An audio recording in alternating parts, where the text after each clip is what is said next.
morning. I really like that entry music. It feels like the Olympics. So I'm really glad to be here. This is day 2 in Asia for me this week. I'll be at the Our Oceans conference next week in Bali. It's really good to be in this part of the world where these plastics and packaging waste issues are very front and center for I know all of you. These slides, I'll admit, I presented this yesterday at the ISWA conference. So this is going to look very similar, very familiar to those of you who were there. Let me just see a quick show of hands who was in that room yesterday and has seen this presentation already. All right, so a question for you. What's one question that you had coming out of the presentation yesterday that you'd like to see me answer in the next few minutes here?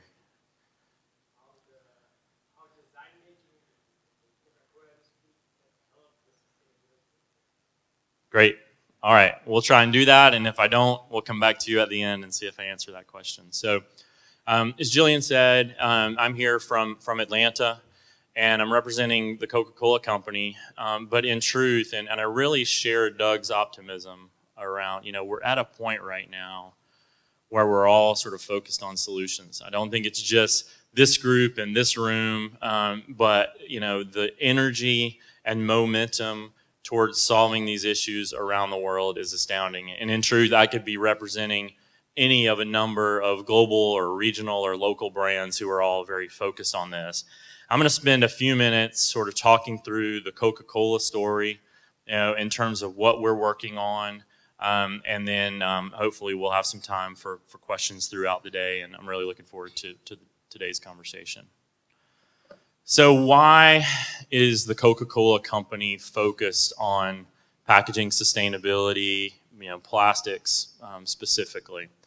In truth, sustainable packaging is something that we've focused on for years and years. If you go back to even the late 1960s, early 1970s, we were the first company to conduct an environmental life cycle assessment of our packaging. We're very active early on in litter reduction campaigns, focused in the U.S. and developed markets at the time, and have really tried to stay at the forefront of sustainable packaging design, innovation, initiatives, programs.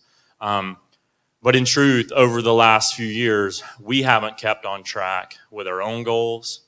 At the same time, you've seen increased visibility of these issues around plastics and packaging waste in particular. We've had changes in our business over the last couple of years that really have made us do a bit of a reset or a recalibration or a reboot of our sustainability programs and in particular our sustainable packaging programs. So we spent most of last year, 2017, working on a new strategy for sustainable packaging that we call A World Without Waste. I know, you've all seen pictures like this. Some of you see this in your day-to-day. We really want to make the waste problem, the packaging waste problem, a thing of the past. In this new strategy, this new vision that we call A World Without Waste, we've taken a slightly sort of different approach to how we think about sustainable packaging. And right in the middle of that is a real recognition of the problem that exists in the world around packaging waste. Also recognizing our sort of role in creating that problem, right? And acknowledging and embracing leadership responsibility to do something about it, to be at the forefront of solutions to those problems. Sort of the centerpiece of our effort is a big, bold goal around collection of packaging.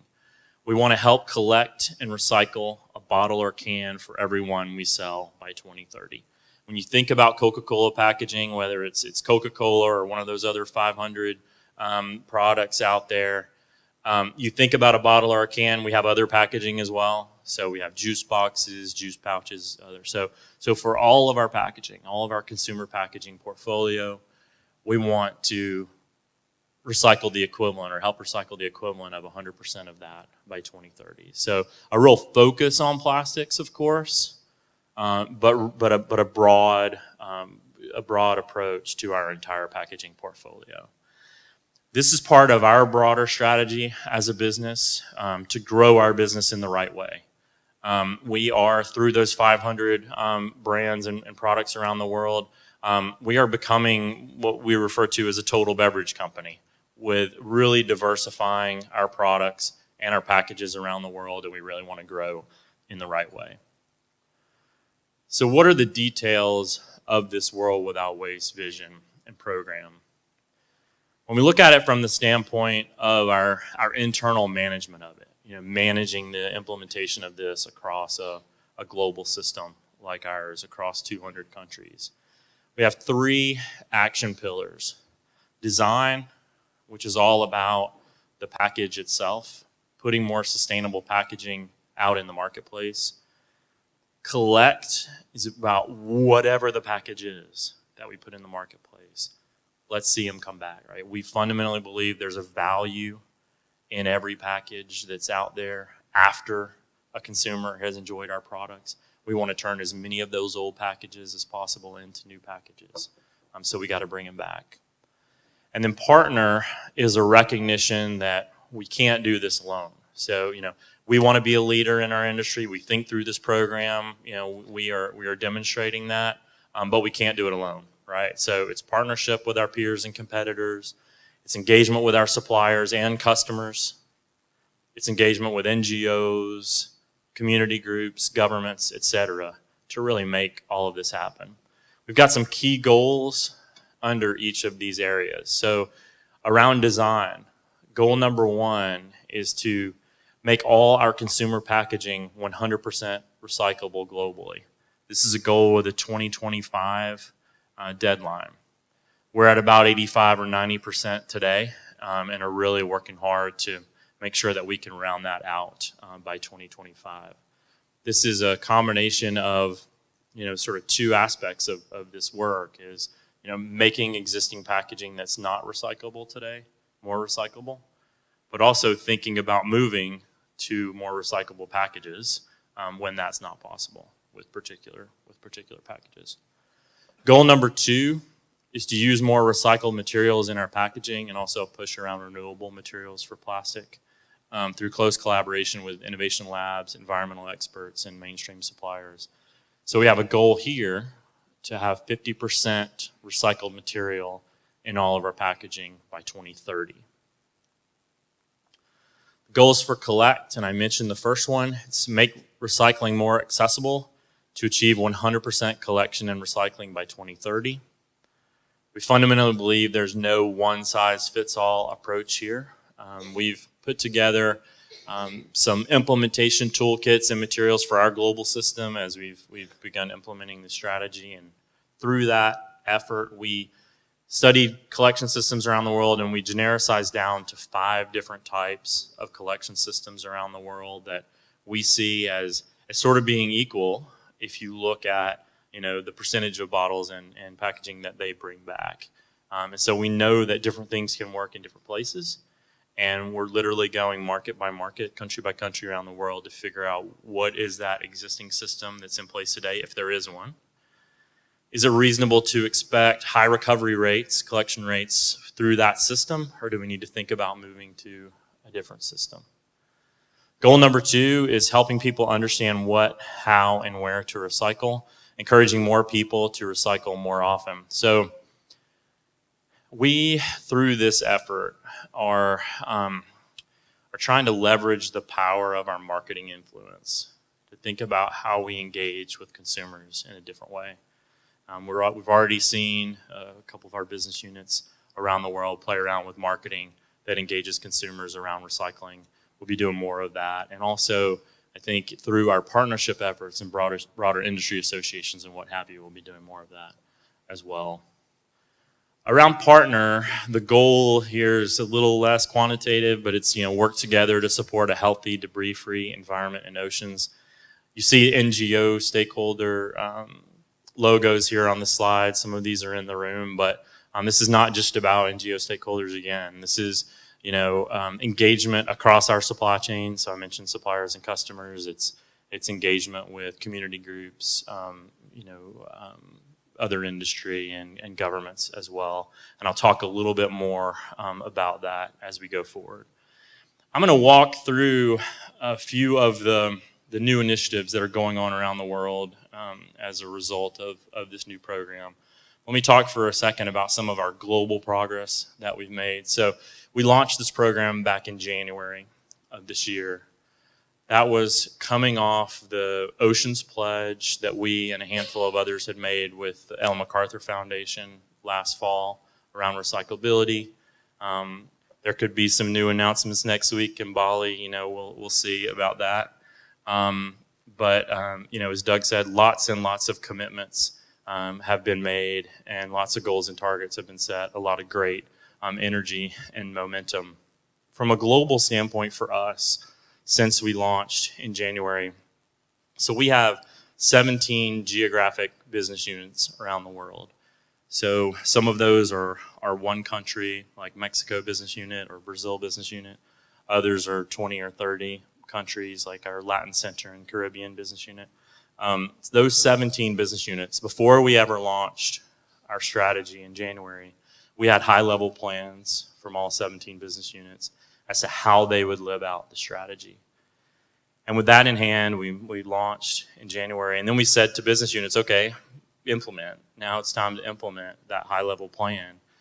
And we have business units, again, working country by country across this strategy, looking at what's the current situation, what's the package portfolio that we're offering in the marketplace in that country, with these new sustainability goals in mind. Is that the right package portfolio?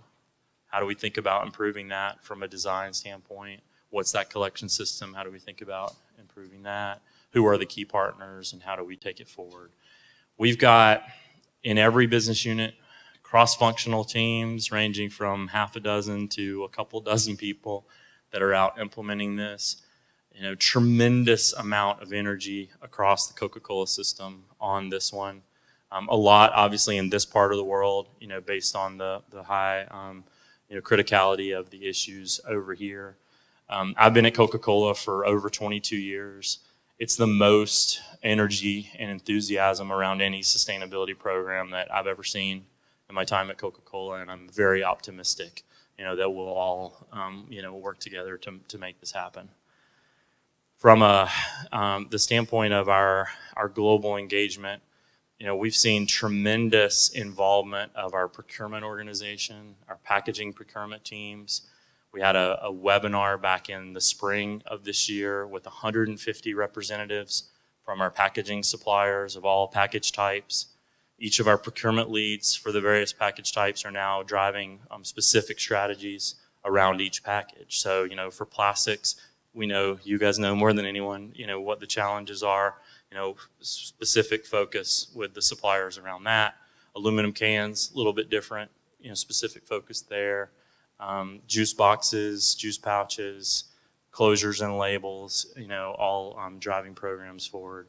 With those, our R&D team, from the standpoint of this design work, have been tremendously engaged and are really leading us, all of us in the global cross-functional team and around the world, to just kind of rethink, really, how do we deliver products to consumers? Are there new ways that we haven't even thought about before in terms of how do we get products to consumers?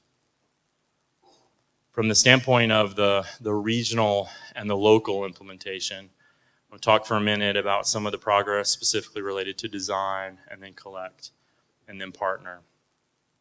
This R&D work that I mentioned, and kind of rethinking how we deliver products to consumers, our North America team is really at the forefront of that through expansion of what we sometimes refer to as our package-less delivery system. Basically, the thought is, bring your own package. We have Coca-Cola fountain machines. We have a new technology we've had out in the market for the last several years called Coca-Cola Freestyle. This is a Coca-Cola machine where you can get 130 different flavors from the same machine. We also have the bottled water equivalent of that we call Dasani Pure Fill. With those two machines, we're piloting this idea, again, of sort of bring your own package and get your product that way versus having us provide you a package every time. In Europe, our system there is leading the industry towards commitments around 25% recycled PET content in PET bottles by 2025. In effect, our Western European business has taken the entire World Without Waste program and our deadlines for 2030 and accelerated all of that back to 2025. In Latin Center and Latin America more broadly, and including Mexico, those guys have really been leaders in the past around recycled content PET. In Mexico, we have a 100% rPET bottle in our CL bottled water brand. The other countries in Latin Center, that's sort of Central America, for us, we've got half a dozen countries that are at 25% or greater in their recycled content material today. So those markets are already well on their way towards those 50% goals for 2030. In Brazil, and I didn't mention it earlier, but refillables, of course, will play a critical role in this strategy in many markets. Brazil is one of those markets where they're looking to double their use of refillable glass bottles, as well as refillable PET. We have refillable PET in some markets. In Europe, we've joined the advisory board of Demeto, a European chemical recycling consortium, and I mentioned the R&D team and their involvement. They really have worked to be at the forefront of evaluation of chemical recycling technologies. And for those of you who are close to the PET recycling piece, you know that there's this new wave of chemical recycling technologies that are coming online. And so we've evaluated many of those and have several on a watch list and have joined, again, this Demeto advisory board. In Asia Pacific, I need to mention, and some of you may be aware of this, that there are several markets where we're not allowed to use recycled content PET in our packaging. So China and India are among those largest markets. In fact, markets representing greater than 20% of our global PET usage don't currently allow bottle-to-bottle rPET usage. And so that's sort of priority one for us in those places, is to figure out, okay, how can we close that loop? We need that approval, that authorization from the government in order to close the loop. I didn't mention Australia, but similar to Mexico, they have a 100% rPET bottle in their Mount Franklin bottled water.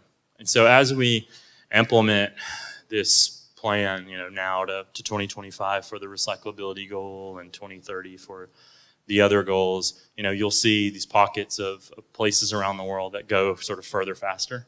And that's, typically how our system will work. And so what we're trying to do as a global team is, get those leaders leading, as much as we can and push them to do that. And then use those best practices, those examples to replicate in other markets while working in the tough places to pull those markets along as well. So from a collection standpoint, starting with North America again, our team there, and it's important to note for North America, one business unit, 2 countries, but you've got 50 states in the U.S., you've got 10 provinces in Canada. The way solid waste management works, it's all local. It's not even state level, it's municipal level. Our team there is working on 7 model markets across the U.S. to really drive things forward there. Mexico, I mentioned the 100% recycled PET example. The reason why they're able to, from a design standpoint, the reason why they're able to do that is because they have great collection programs in place. This is an informal collection system that brings about 2/3 of the PET bottles back. In Paraguay, we have an emerging best practice around tracking material flow of PET bottles, very similar to what we're doing here. And you're going to hear from Ashwin in a little bit about some of the work to map out the PET and plastics value chain in 6 countries in Asia. In Australia, Coca-Cola Amatil is the implementing partner of the statewide deposit system in New South Wales and Central Europe. They're evaluating, conducting deposit feasibility assessments. In India, we're leading or have launched the industry-led PET bottle buyback scheme in Maharashtra state. and taking that model to other markets. In Africa, we've got an existing best practice called Petco in South Africa that we've now launched and replicated in Kenya. We're looking at doing the same in Tanzania. So lots of great work going on around the world on collection. My colleague Belinda Ford will talk later specifically around all the things that are going on here in this part of the world. A partner, just real quick. So again, this is not partnership for partnership's sake. This is really partnership to lead on solutions, right, and to deliver against the goals. This is a combination of sort of recalibrating, if you will, our existing partnerships in this space. Like I said, we've been involved in sustainable packaging for years and years, but we're really sort of doing a reboot. So have recalibrated our global partnerships to focus more on these issues and also building out more local partnerships as well. And you see several of the examples there on the slide. In the interest of time, I'm going to move on because I think I'm sort of running out here. I do want to sort of spend a minute or two on this slide, though, and it gets back to the point from Doug and the point I was making earlier about optimism and the energy and momentum. And I'm really curious to see the 600 commitments audit, right? But I do fundamentally believe that industry momentum has reached a tipping point on these issues. If you think about it, just Coke-centric, right, for a second, in terms of kind of our world and our supply chain, we've got retailers, our customers, so we don't sell directly to individual consumers usually, we sell through a Ritz-Carlton hotel chain or a McDonald's or a Walmart. Those big retailers and many small retailers, around the world are demanding change in their full end-to-end supply chains around packaging, around climate, around sustainability issues. So McDonald's, Walmart, Dunkin', Starbucks, as big global, customer brands, retailer brands, if you will, have all set new goals in this area in the last year. Companies like Coca-Cola, so our peers and competitors, so Evian, Nestle, Unilever, Mars, PepsiCo, we've all set new goals in this area, over the last year. A dozen now, I think it's 15 or 20 companies. We're all part of that Oceans Pledge with the Ellen MacArthur Foundation last year on recyclability. More to come on that. You have dialogues like the New Plastics Economy through Ellen MacArthur, the Consumer Goods Forum, World Economic Forum's New Global Plastics Action Partnership, Ocean Conservancy, Trash-Free Seas Alliance. I could slap a lot more logos on here, right? Dialogues at the global level, the regional level, the local level that are really serving as for collective action. It's a really, really, really exciting time to be involved and engaged on these issues. Again, I really look forward to the conversation the rest of today, and I really appreciate you having me here. Thank you.